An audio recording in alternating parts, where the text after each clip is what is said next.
एक गांव में परमेश्वर कबीर जी के एक भक्त रहता था। वो भगत किसान था और उसके पास एक बैल था। उसी गांव में एक चोर चोरी करता था।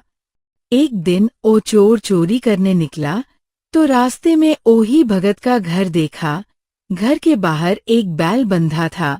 चोर ने उस बैल को चुरा कर ले गया और बेचकर खा पीकर पैसा खत्म कर लिया। कुछ समय बाद वो चोर फिर चोरी करने निकला तो रास्ते में फिर से उसी भगत का घर पड़ गया। उसने क्या देखा कि 2 बैल बंधा था।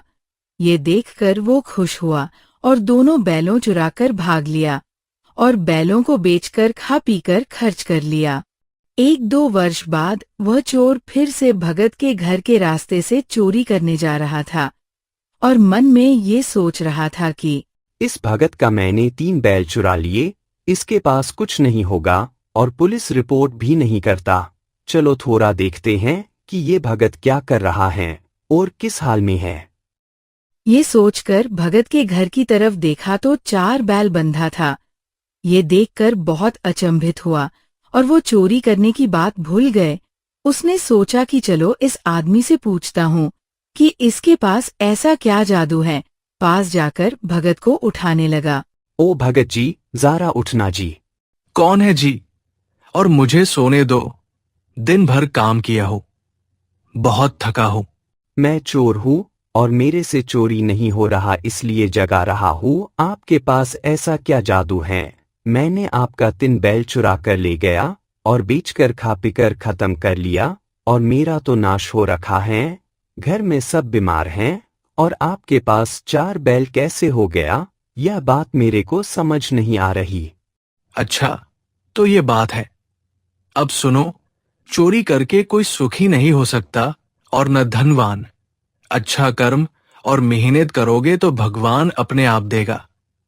मैं किसान हूं, खेतों में काम करता हूं और भगवान के भक्ति भी करता हूं। मेरे गुरु जी के कृपा से सब कुछ है।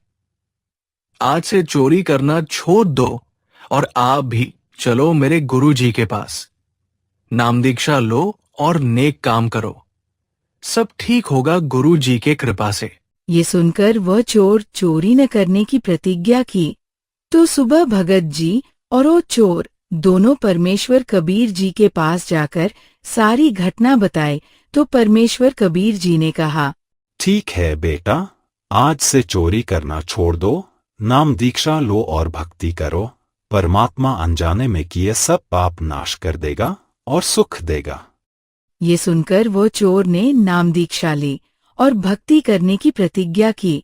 कुछ देर बाद दोनों घर आया।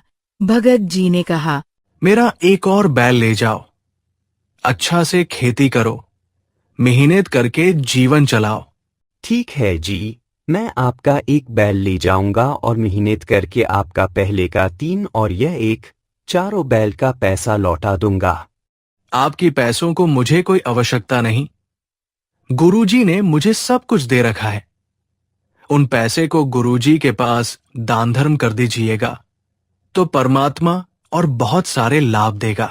ये सुनकर वो एक बैल लेकर घर आया और मेहनत करने लगा और साथ में भक्ति दान धर्म भी करने लगा। 1-2 वर्ष में परमेश्वर कबीर जी ने ठाठ कर दिया। सत साहेब।